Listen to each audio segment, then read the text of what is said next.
عليكم ورحمة الله وبركاته.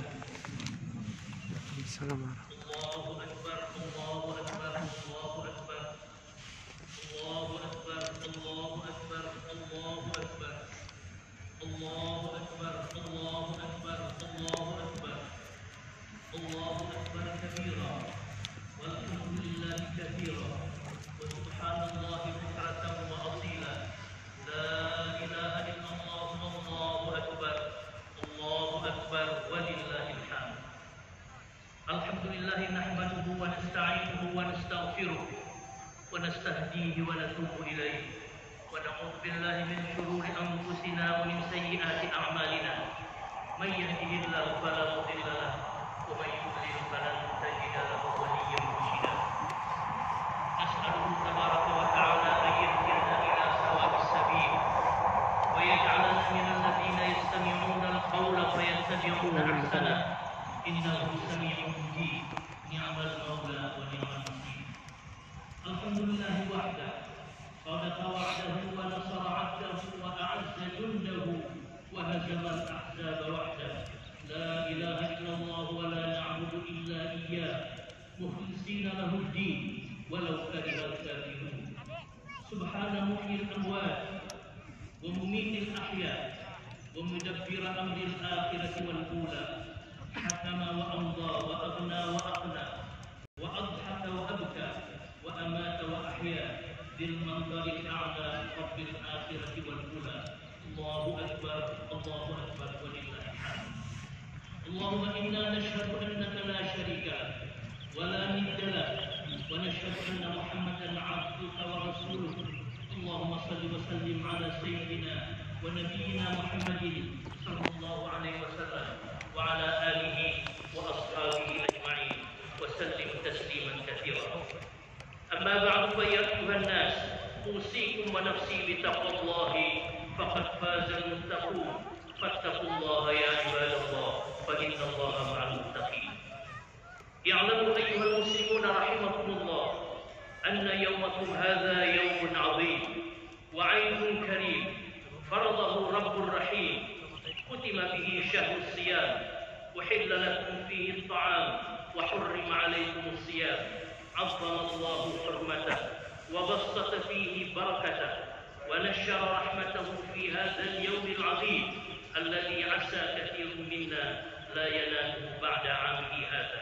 فإن الله ذاكر من ذكر وزائد من شكر ومعذب من كفر. الله أكبر الله أكبر ولله الحمد.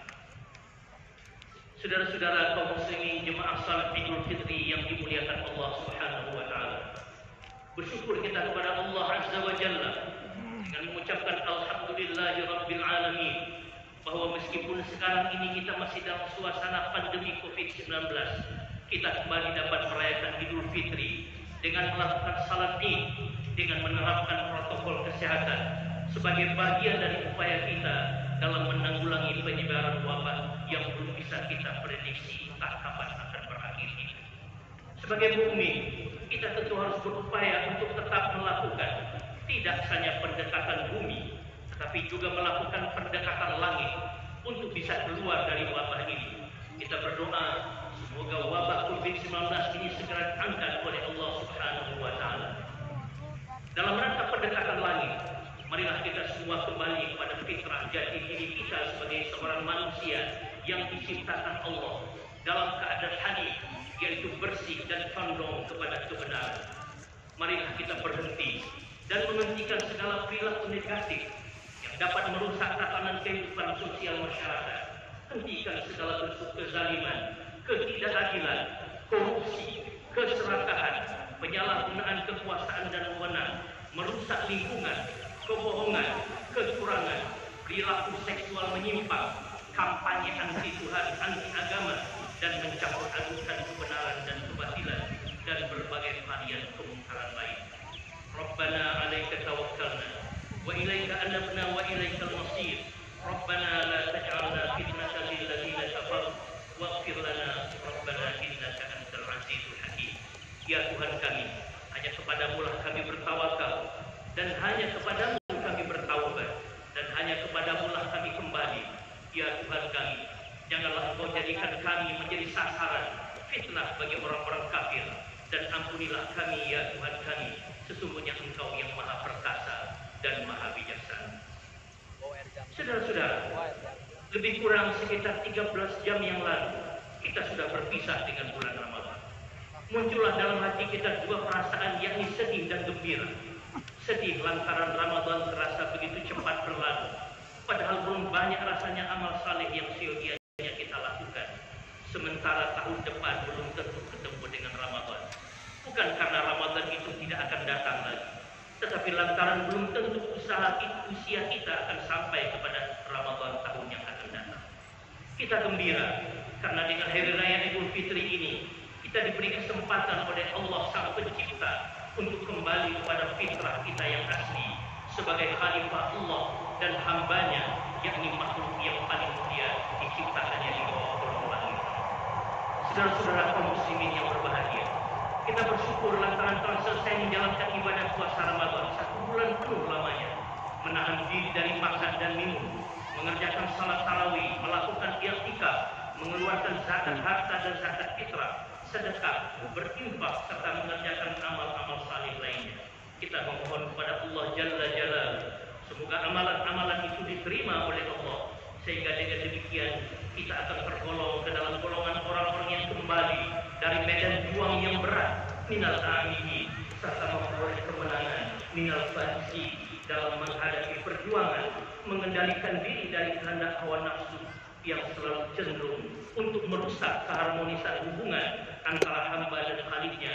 Hawa nafsu yang gemar mengaburkan makna hablum minallah, yakni hubungan vertikal antara manusia dengan Tuhannya, serta hablum minannas, hubungan horizontal antara sesama manusia. Allahu Akbar, walillahil hamd.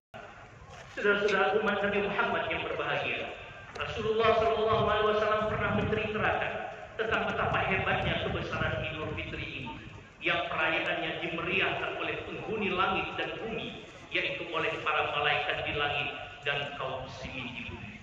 Dengarkanlah sabda Rasulullah dalam satu hadis yang diriwayatkan oleh Sa'ad bin Aus Al-Ansari dari bapaknya radhiyallahu anhu. Rasulullah berkata yang artinya, apabila datang hari raya Idul Fitri, Allah memerintahkan para malaikat untuk berdiri di pintu-pintu jalan raya, mengeluh-elukan serta memberikan ucapan selamat kepada kaum muslimin, seraya mereka berseru, berduyun-duyunlah kalian wahai sekalian kaum muslimin menuju ampunan dari Allah yang maha mulia.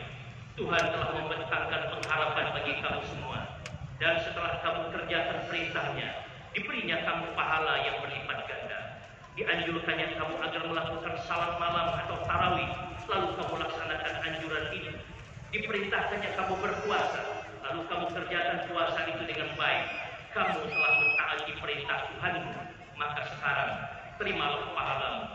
Setelah orang-orang ini salat Idul Fitri bersama-sama, menyeru lagi seorang malaikat, ketahuilah olehmu semuanya bahwa dosa-dosa kamu telah diampuni Allah Subhanahu wa Ta'ala. Oleh sebab itu, selesai salat ini, kembalilah kamu ke dalam kendaraan dan posisi kamu masing-masing. Hari ini telah diberi nama oleh Tuhan dengan hari menerima hadiah pahala dan penghargaan, dan di langit pun dia telah diberi nama hari menerima penghargaan. Hadis riwayat Imam Al-Bukhari. Saudara-saudara sekalian, di ujung ayat 183 surat Al-Baqarah, Allah telah menyebutkan bahwa puasa diwajibkan agar orang-orang yang beriman itu bertransformasi menjadi insan yang bertakwa. La'allakum tattaqun. Kata-kata tattaqun dalam bahasa Arab adalah bentuk kata kerja untuk menunjukkan waktu sekarang dan yang akan datang, atau dalam istilahnya disebut dengan fi'il mudhari, yang memberi konotasi selalu dan terus-menerus. Karena itu kita dapat berkata bahwa manusia yang dibina melalui pendidikan moral puasa ini tidaklah bertujuan hanya untuk bertakwa sesaat atau bertakwa semusim, tetapi siogianya menjadi takwa yang terus-menerus berlanjut sepanjang tahun sampai nanti Ramadan yang akan datang. Saudara-saudara, hari ini disebut Idul Fitri, yang artinya kembali menjadi suci. Karena pada hari ini siapapun siam yang diterima oleh Allah, niscaya diampuni segala dosa-dosa kecil yang telah dilakukannya di masa yang lalu.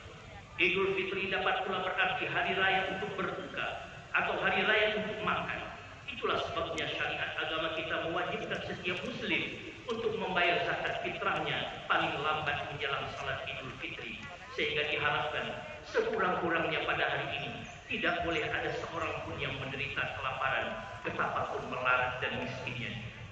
Pada hari raya ini pula mereka yang tidak berpunya, saudara-saudara kita para du'afa, fuqara dan masakin yang jumlahnya masih cukup banyak di negeri kita ini dapat ikut menikmati kegembiraan Idul Fitri, meskipun dengan cara yang sangat sederhana sekali.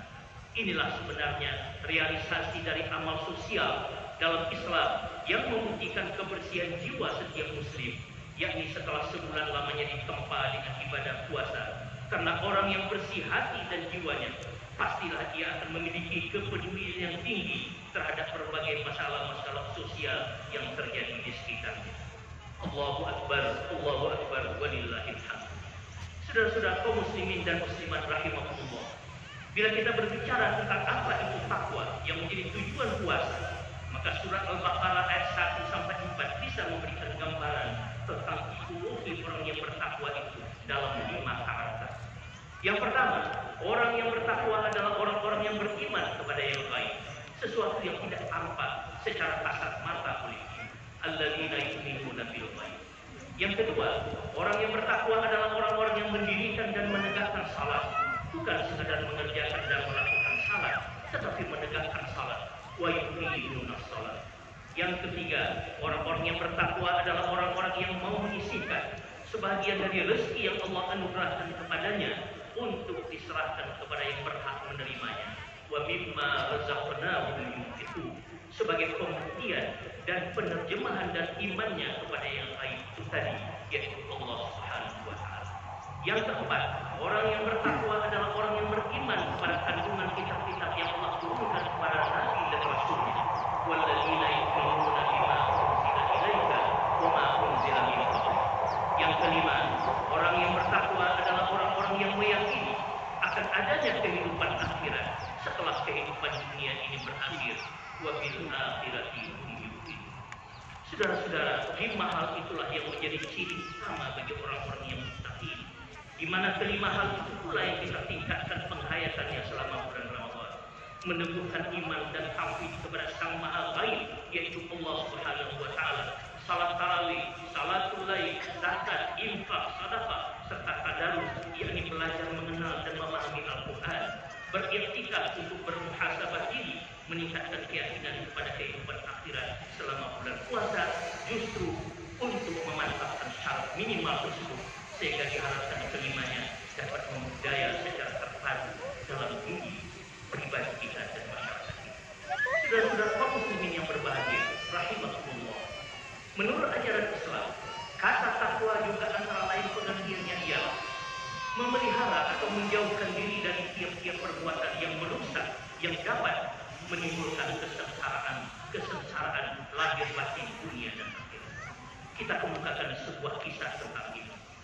Diriwayatkan oleh Abdullah bin Dinar bahwa pada suatu hari dia berjalan dengan Khalifah Umar bin Khattab radhiyallahu anhu dari Madinah menuju Makkah.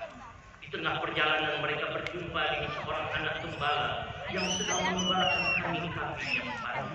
Timbul keinginan Khalifah untuk menguji sampai di mana anak ini memiliki sifat amanah yang telah diberikan kepadanya. Antara keduanya terjadilah dialog. Khalifah mengatakan, "Hai penggembala, maukah engkau menjual kepadaku seekor anak kambing dari ternak yang kamu gembalakan ini?" Si gembala menjawab, "Maaf Tuan, aku tidak bisa melakukannya. Aku ini hanya seorang pengembala dan budak sahaya pula." Khalifah mengatakan, "Kamu bisa jika kamu mau. Katakan saja nanti pada majikanmu anak kambing itu telah dimangsa oleh serigala. Ayolah, kamu kan bisa dapat uang dari hasil penjualan itu." Gembala itu mengatakan, "Baik Tuan, kalau begitu bolehkah saya bertanya terlebih dahulu? Fa'aina Allah, di manakah Allah itu?" Umar bin Khattab sangat terkejut dan terharu mendengar jawaban si anak gembala ini. Dia bersyukur bahwa di antara rakyat yang dipimpinnya ada seorang insan yang sangat bagus kualitas pemahaman keyakinannya kepada yang lain, yaitu Allah Subhanahu wa taala. Serta merta jawaban anak gembala, "Fa'aina Allah, di manakah Allah itu?" telah menuntun pikiran Umar bin Khattab kepada firman Ilahi, "Wa huwa ma'akum aina ma kuntum." Wallahu bima ta'maluna basir. Dan Dia bersama kamu di mana saja kamu berada. Dan Allah Maha melihat apa yang kamu kerjakan. Surah Al-Hakim ayat 6. Dan firman Allah lagi, alam ya'lam bi anna Allah yara. Tidakkah dia mengetahui bahwa sesungguhnya Allah itu melihat segala perbuatannya? Surah Al-Alaq ayat 14. Dan firman Allah, alam tara anna Allah ya'lamu ma fis samawati wa ma fil ardh. Ma yakunu min najwa thalathatin illa huwa rabi'uhum wa la khamsatin illa huwa sadisuhum wa la adna min dhalika wa la akthar illa huwa ma'ahum aina ma kanu thumma yunabbi'uhum bima 'amilu yaumal qiyamah innallaha bikulli syai'in alim. Tidakkah kamu perhatikan bahwa sesungguhnya Allah mengetahui segala yang ada di langit dan di bumi? Tidak ada pembicaraan rahasia antara 3 orang, melainkan Dialah yang keempatnya. Dan tidak ada pembicaraan antara 5 orang, melainkan Dialah yang keenamnya. Dan tidak ada pula pembicaraan antara jumlah yang kurang dari itu atau lebih banyak lagi, melainkan Dia berada bersama-sama mereka dimanapun mereka berada. Kemudian Dia akan memberitahukan kepada mereka pada hari kiamat nanti apa yang telah mereka kerjakan. Sesungguhnya Allah Maha mengetahui segala sesuatu. Surat Al-Mujadilah ayat 7. Saudara-saudara, jawaban fa'aina Allah yang terlontar dari mulut anak gembala itu seolah-olah mengatakan, Tuhan, majikan saya selaku pemilik ternak ini bisa saja saya tipu. Dia tidak melihat apa yang saya lakukan di sini, tetapi bagaimana mungkin saya menipu Allah? Bukankah Allah itu melihat apa yang saya perbuat, malah Dia mengetahui apa yang terbetik dalam hati saya dimanapun saya berada. Khalifah Umar bin Khattab kemudian pergi bersama anak gembala itu menjumpai majikannya. Ditebusnya kemerdekaan anak itu seraya mengatakan, hadhil kalimatu aqtafatka fid dunya wa arju an tuhsihaqa fil akhirah. Kalimat fa'aina Allah ini sungguh telah memerdekakanmu di dunia, dan saya berharap semua kalimat itu pula yang akan memerdekakan kamu kelak di akhirat nanti.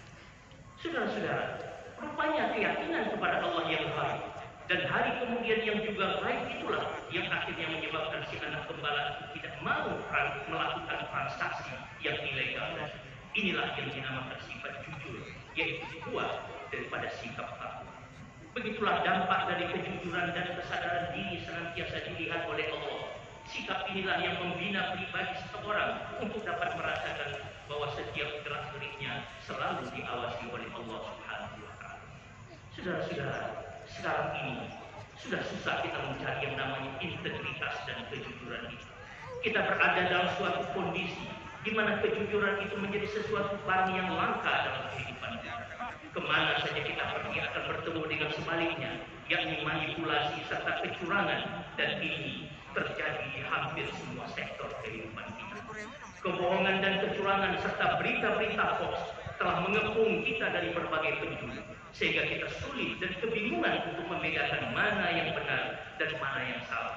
Lebih-lebih lagi, kita sekarang ini berada di era digital dan media sosial yang kalau tidak dipandu dengan ajaran agama, moral dan akhlak mulia akan menimbulkan dampak negatif yang luar biasa di dalam kehidupan kita bermasyarakat, berbangsa, dan bernegara.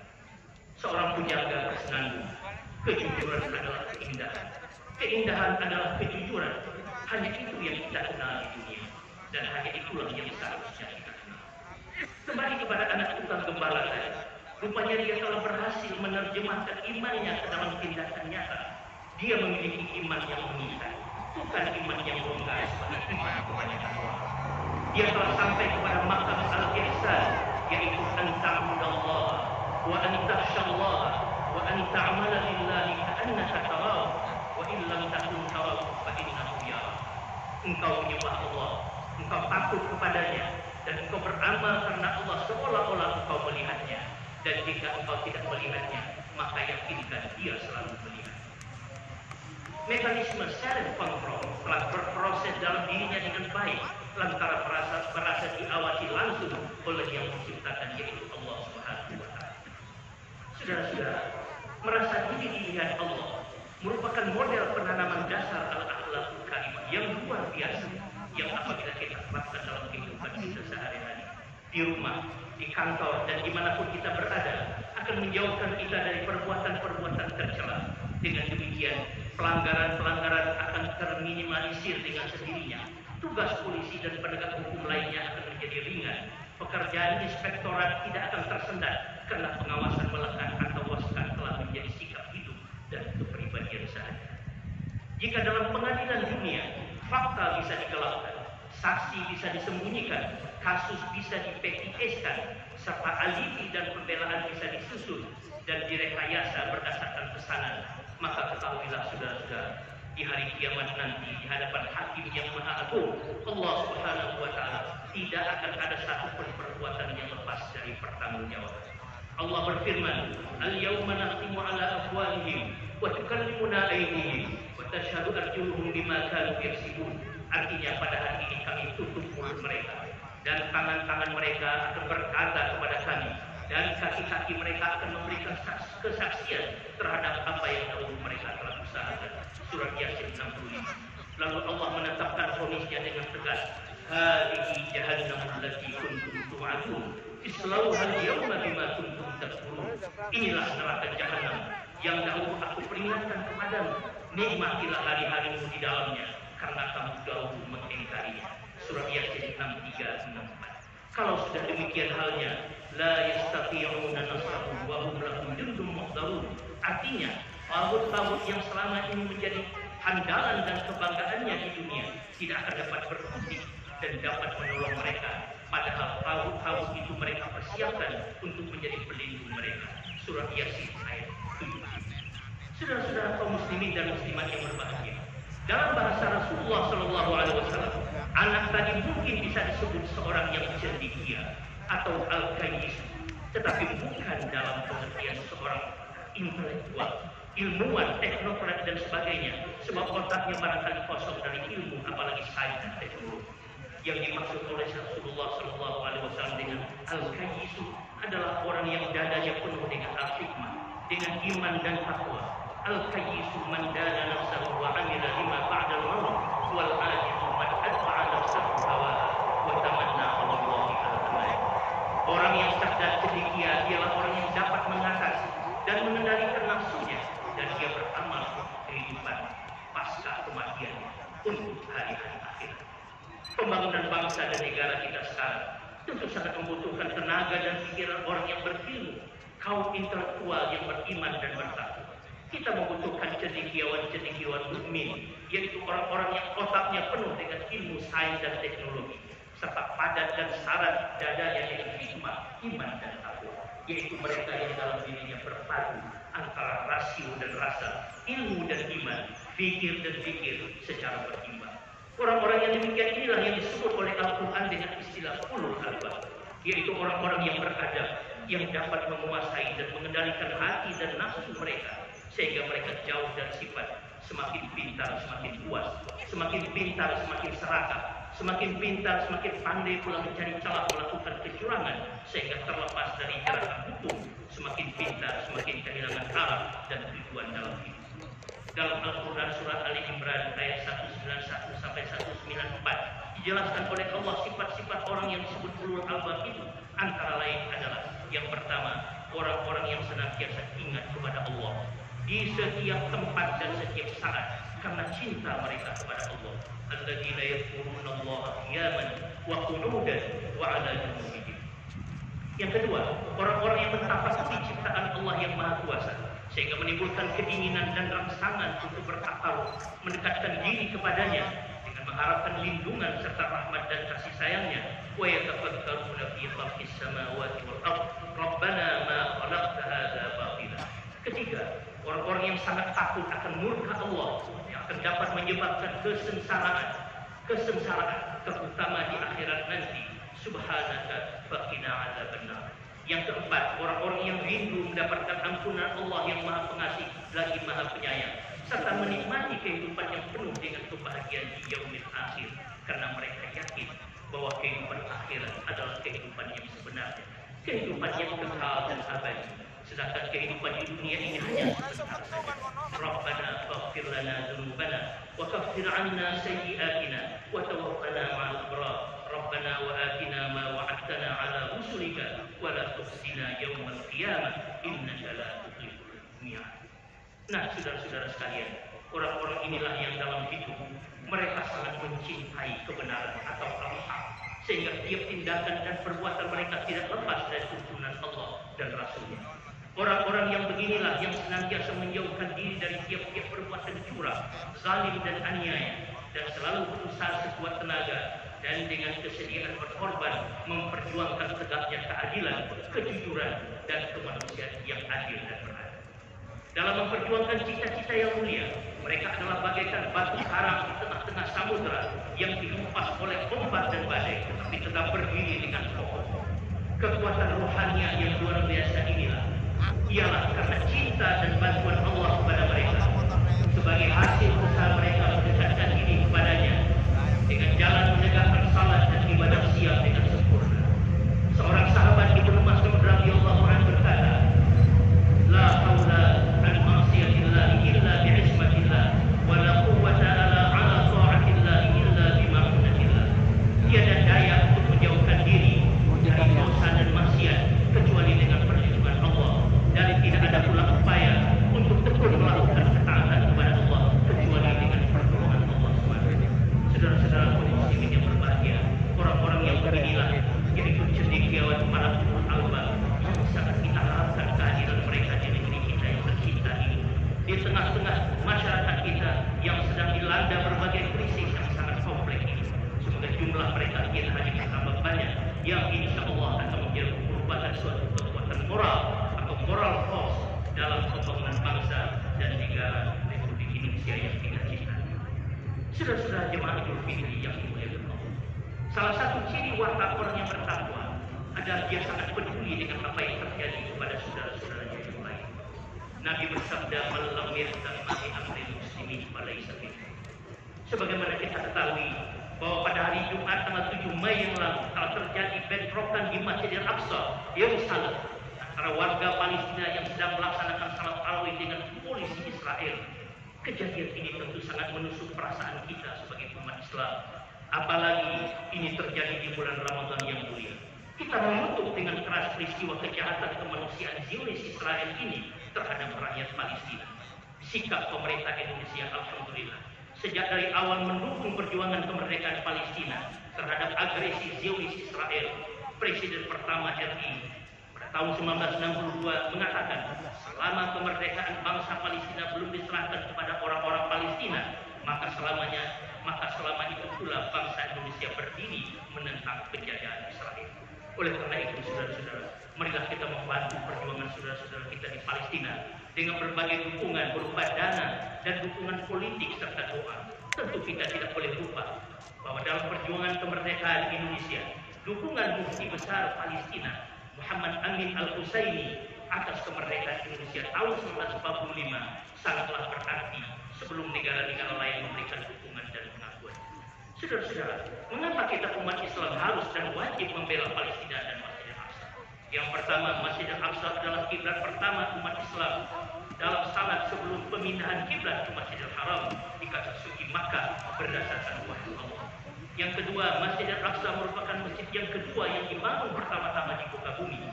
Yang ketiga, Masjidil Aqsa merupakan masjid suci ketiga umat Islam yang penting untuk diziarah dan dikunjungi setelah Masjidil Haram dan Masjid Nabawi.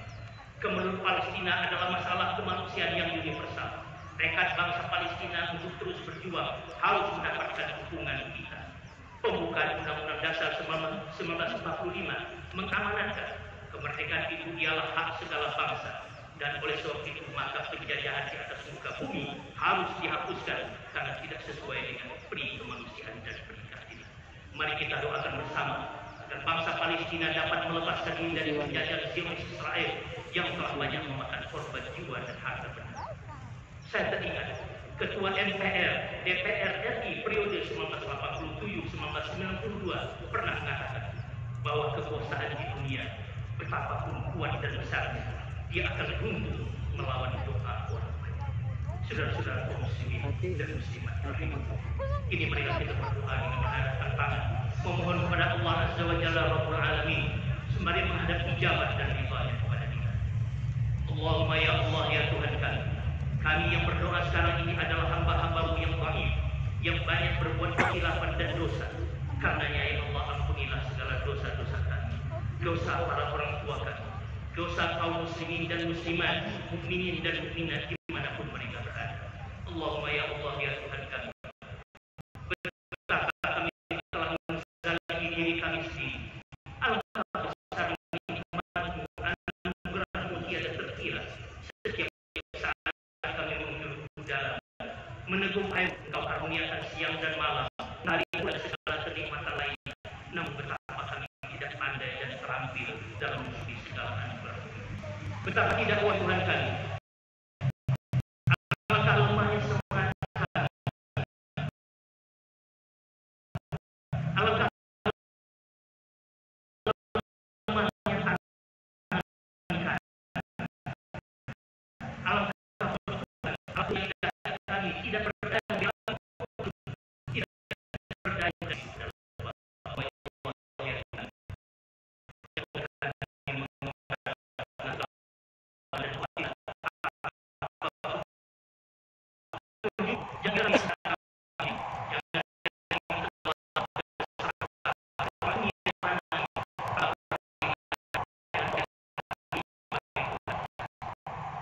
Ya Allah, kembalikan kewajiban.